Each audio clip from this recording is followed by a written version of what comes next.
is one. All right, should we go? So people, I still see some pens going, so I want to see some more. 1 over 1 plus x squared. Is that? Any looking at Yeah. What did you say, Mom? Is 1 over 1 plus x squared? Is that This? No. This? Yeah. Is that cosine or inverse cosine?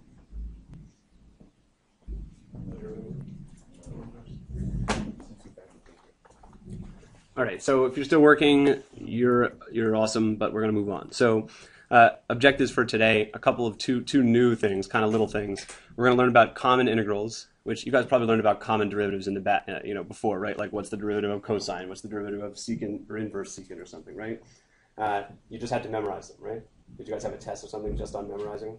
Okay, we're going to have the same thing. It says Friday, it's going to be Monday. So on Monday, you're going to have just a quick list of different integrals that you'll have to have memorized. I'm going to give you some, flashcards today. And we'll also learn how to use something called the properties of integrals to sort of reduce, manipulate them, move them around, some simple stuff. So really, this little lecture that we're going to take is going to be about 10 minutes, and then we'll set you loose on the homework. You guys should be able to finish your homework pretty quickly today. The objective is to have them finish all the work from yesterday and have today's assignment as homework while you guys get to just hang for braving the snow. Ready? So we'll look at the homework. We did that already. Then let's look at this do now. So, okay. So, did anybody get a couple of these? Did anybody get the first one? What's the integral of cosine of x? Sine. Is it negative sine or is it sine? Sine. Okay.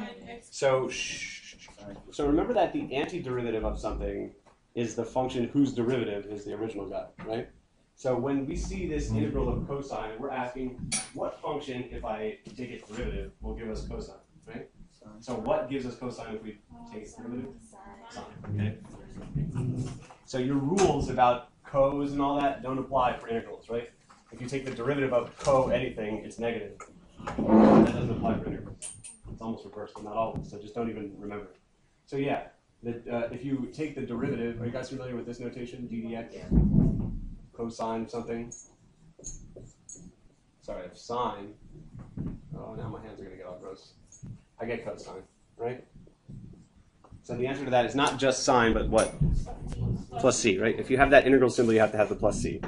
Okay, who remembers what this is what the answer to this one is? Anybody remember? Not secant. Is that tangent inverse tan is right. Okay, so it looks like you guys need a refresher on your memorizing. Okay. What about the third one, the bottom left, 1 over x? Inverse of secant. Boom, ln is correct. The natural log. Okay, and this one isn't one of those ones you memorize, but I think I mentioned this yesterday as a thing that you should just memorize in your life. What's the derivative of root x? What's the derivative of square root of x? 1 over 2 root x. So the integral of 1 over 2 root x? Square root. Thank you. Make sense? And Okay. When we're done with the lecture, I'll pass out I have a couple pairs of scissors and some little things to make flashcards out. You guys can make those, okay? Like I said, it says Friday on there, but it's Monday. We're going to have a quick, well, it's up to Miss Sparks if she's back by then, but I'm going to give her a quick memorization quiz for you guys for Monday, okay? All right. You could, of course, do this the long way if you wanted, right? Rewrite this as 1/2 x to the negative 1/2. So I've got this root x in the bottom. Does that feel comfortable to people? well, Feel comfortable. Okay. Right, you can just rewrite root x as x to the negative 1/2. What's negative 1/2 plus 1?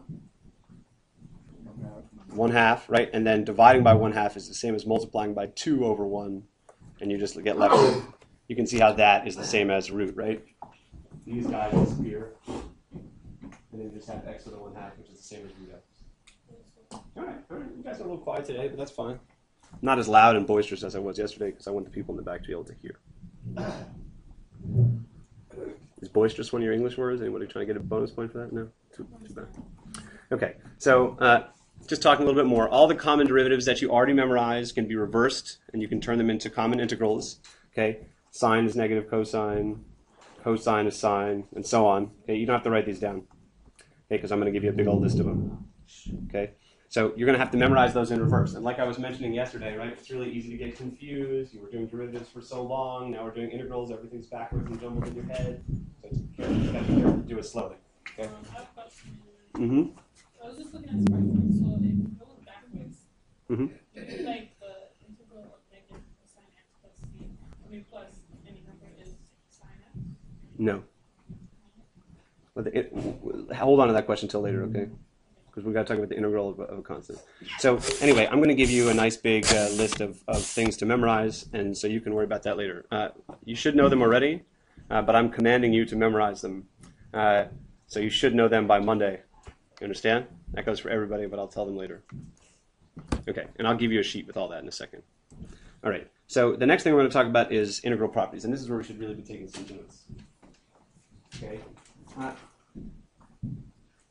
This should say, before we start working with integrals, we need to learn a few properties of integrals that are going to make our lives easier. We're going to learn a couple basically rules for operations with integrals, right? You did the same thing with derivatives, I'm sure. You learned that if you're taking the derivative of a quotient, you can't just take the quotient of the derivatives or something like that, right? You learn, like, you have to use the quotient rule, right? You can't just take the derivative of the top and take the derivative of the bottom. Or you learned that if two things are being added, you can take their derivatives individually, right? Like if you have x plus sine x, you can take the derivative of x, you can take the derivative of sine, and add them together. Okay, so it's similar in integrals. So we're going to learn the first one, which is one I should have actually taught yesterday, but I didn't last year, and I didn't this year because I used the same slides, is this, the integral of a constant. So you should title a little section of your notes, integral of a constant, and you should say integral of a dx, where a is just some number.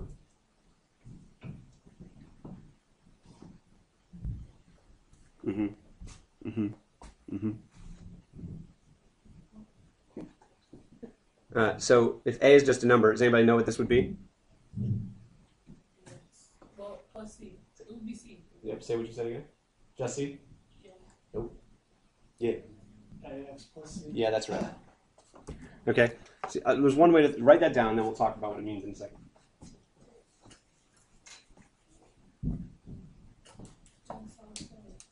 Huh? Doesn't that say ADX? Yeah, so at the end of an integral, there's always a dx to let you know you're integrating with respect to x. It's just like dy dx over before, you know. Okay, yeah, it tells you that you're using x, right? Because if it was just integral of a, you wouldn't know if the variable is x. It could be w or z or any old number. Okay, so here's an example, just that you can put this into real numbers. I always refer to this as slapping an x on something. Okay, so say, oh, you slap an x on it, and then I usually slap the screen. So, for example, the integral of pi dx is pi x plus c, or the integral of 7 dx is 7x plus c, or the integral of negative 22 dx is negative 22x plus c. Okay, so easy, just slap an x on it, right? We do this in 7th grade, so they could draw that s. Yeah. Why? Why? You want to know why? Kind of get crazy? Easy. Think you got me? You got nothing. Would you agree that this is true? Yeah. That's why. Raise the x by 1, you get x to the first. Divide by 1, well, that's divided by 1, so you got ax, right? So it's actually just the same power rule from before, but it's with x to the 0, which is nothing, but you can do that. Does that make sense to folks? Sure. You can just memorize it if you want. It's much easier in my view to just say slap an x on it, all right? We good on this? Can I change slides? All right, let's get crazy. All right, there's another one if you want to write another example. Actually, you should write this one, actually, because it's important to know. We always use x, right? But it could be anything. If you had a dy, then you would slap a y on it instead of an x.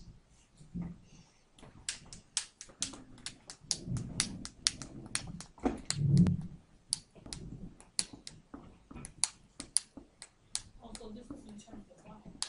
In that case, yes. So dx means in terms of x. It means a lot of things, but that's definitely what it means right now. Alright.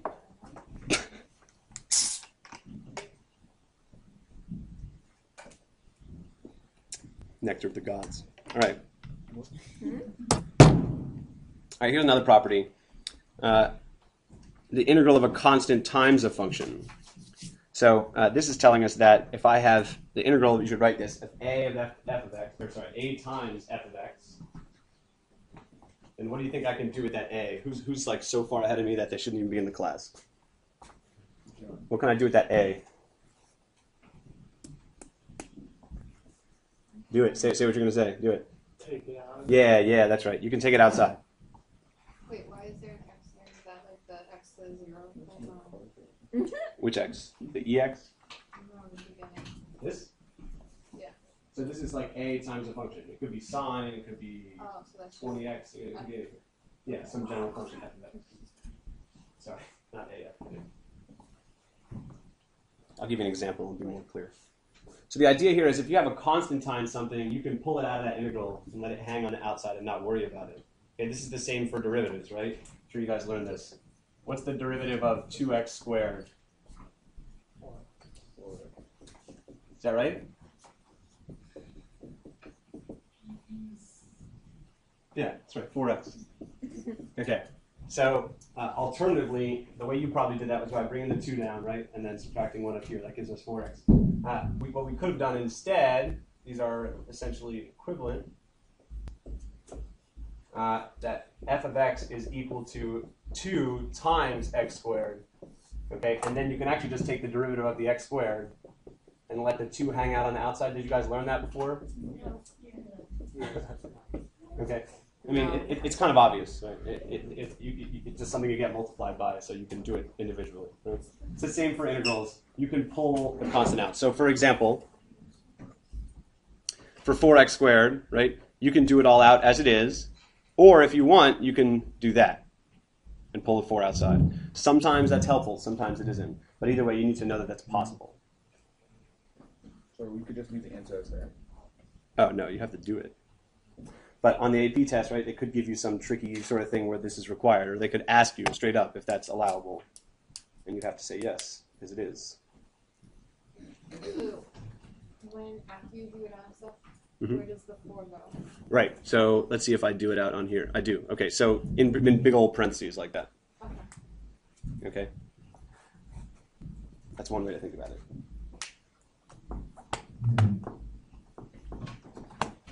Yeah. You don't need to take the integral of the 4. No, so that's the point. You can pull it out and you no longer have to worry about it. Okay, you're going to get the same answer whether it's in or out. Right? If you left it here, you get 4/3 x cubed. You put it here, when you slap it back in, it's going to be 4/3 x cubed, just like it was before. Okay, now this is where it gets really interesting. Wait, oh, Yeah, say it. it'll be 4/3 x cubed plus 4c. That's what I was just about to say. This is really interesting. So write this next line and then listen to me carefully. I want you guys to finish it and write it so I have full eyes. Because I just blew up every rule of math you ever knew, right? Yeah, what's going on? I know, right?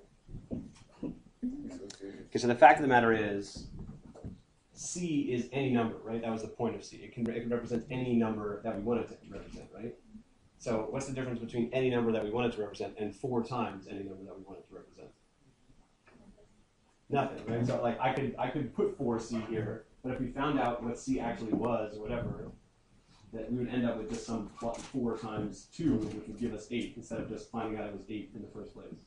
See what I mean? As long as C is always a number, we don't care. That goes for, you could, if for some reason you think C should be negative, it doesn't matter. Because there's no difference between minus a positive number for C and plus a negative number for C. So plus C is always just plus C, for the most part. That's a bad rule. But don't worry about that too much.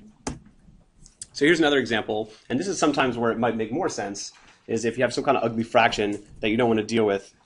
Sorry. So actually, the fraction stays, but one thing that's cool is you can pull a negative out on its own. If that's confusing you, having a negative in there, you can pull a negative out, because that's just like pulling out -1, right? That's the same thing. So you can't pull out a fraction? You can pull out the fraction too. I was just, you could pull out the -1/3, or leave the negative in and just pull out the 1/3. It's up to you. You can always pull out any constant without any issue. Questions on that? All right, we're just going to learn like 1 or 2 more, and then I'm going to unleash you on some homework, which is just a little bit more practice from yesterday, and a little bit of testing your thoughts on these rules / cutting up index cards. All right, so this one ends up being that. And you can have that negative out front, like I have right there. Okay, so I pulled the negative out. But again, when it gets distributed, you don't have to worry about it for the plus C, because minus C and plus C is the same. We don't know what C is. C can be anything. So You can make it any kind of anything and not have to worry about it. If you wrote minus c, it wouldn't be wrong. But you don't have to worry about it. It's always just going to be plus c for now.